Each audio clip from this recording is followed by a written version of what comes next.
विधानसभा के भीतर बैनर लहराए गए। जब बीजेपी के विधायकों ने जी जान से उसका विरोध किया, उन्हें उठा करके सदन के बाहर फेंक दिया गया। धारा 370 के नाम बढ़ गया है सियासी संग्राम। जम्मू कश्मीर विधानसभा के अंदर हंगामे की ये तस्वीरें देखिए, कैसे विधायकों ने सदन में बवाल काट दिया है, जिसके बाद स्पीकर को मार्शल तक को बुलाना पड़ा और विधायकों को सदन से बाहर निकाला गया। बता दें कि जम्मू कश्मीर विधानसभा में अनुच्छेद 370 को लेकर शुरू हुआ हंगामा रुकने का नाम नहीं ले रहा है। आज भी लगातार तीसरे दिन जैसे ही सदन की कार्रवाई शुरू होती है, आवामी इत्तेहाद पार्टी के विधायक और इंजीनियर रशीद के भाई खुर्शीद शेख ने सदन में 370 से जुड़ा पोस्टर लहराने की कोशिश की। इसके बाद बीजेपी के विधायकों ने उन्हें पकड़ लिया, जिसके बाद तो सदन में हंगामा छिड़ गया। पक्ष विपक्ष के विधायकों के बीच धक्का मुक्की हुई। बीजेपी विधायकों ने विधानसभा स्पीकर अब्दुल रहीम राठौर पर नेशनल कॉन्फ्रेंस का पक्ष लेने का आरोप लगाया। स्पीकर के खिलाफ इस नाराजगी के चलते बीजेपी विधायकों ने वेल में जाकर विरोध प्रदर्शन किया, जिसके बाद स्पीकर ने मार्शल बुलाकर बीजेपी विधायकों को सदन से बाहर निकलवाया।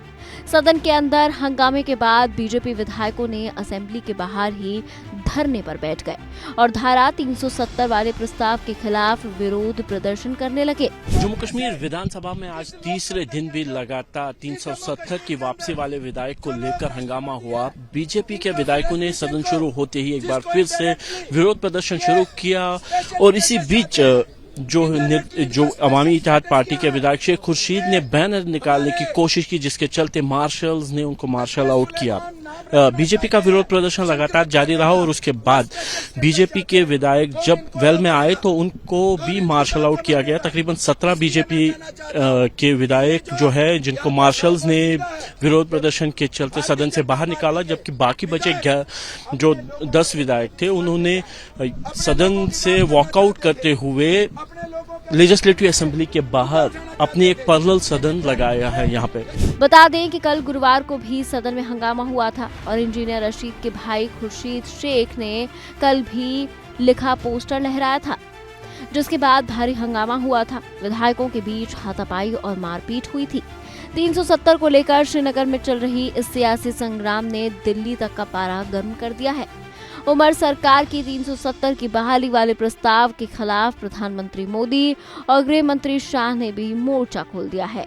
महाराष्ट्र के धुले में चुनावी रैली के दौरान पीएम मोदी ने नेशनल कॉन्फ्रेंस और कांग्रेस समेत पूरे इंडिया गठबंधन पर हमला बोला और कहा, देश विरोधी ताकतों ने कश्मीर के खिलाफ अपनी साजिशें शुरू कर दी हैं। 2-3 दिन पहले जम्मू कश्मीर विधानसभा में जो कुछ हुआ आपने देखा होगा। कांग्रेस गठबंधन वहां फिर से आर्टिकल 370 लागू करने का प्रस्ताव पारित किया है। दोस्तों, क्या ये देश स्वीकार करेगा? आर्टिकल 370 के समर्थन में विधानसभा के भीतर बैनर लहराए गए। जब बीजेपी के विधायकों ने जी जान से उसका विरोध किया, तो उन्हें उठा करके सदन के बाहर फेंक दिया गया। महाराष्ट्र के रण में जम्मू कश्मीर और धारा 370 का जिक्र कर पीएम मोदी ने एक बड़ा सियासी दांव भी खेला है। इसके बाद हम गृह मंत्री शाह के इस बयान से समझ सकते हैं कि उन्होंने भी महाराष्ट्र के रण से ही 370 के बहाने इंडिया गठबंधन पर जोरदार हमला बोला है। मैं आज संभाजी महाराज की भूमि पर कहकर जाता हूं, मेरी बात मानिएगा शरद पवार साहब, आपकी 4 पुश्तें भी आएगी, धारा 370 हम वापिस नहीं आएंगे। मौके और दस्तूर का दिलचस्प कॉम्बिनेशन देखिए। महाराष्ट्र के दंगल में जम्मू कश्मीर की बात और नेशनल कॉन्फ्रेंस और कांग्रेस नहीं, शरद पवार पर निशाना। 370 के बहाने शाह और मोदी ने जो सियासी हमला बोला है, उससे एक बात तो तय हो गई है कि महाराष्ट्र की लड़ाई में बीजेपी जम्मू कश्मीर के 370 वाले मुद्दे को एक बड़े सियासी हथियार के रूप में इस्तेमाल करने वाली है। बहरहाल इस खबर को लेकर आपकी क्या राय है, हमें कमेंट सेक्शन में जरूर बताएं। देश और दुनिया की तमाम खबरों के लिए देखते रहिए एबीपी लाइव।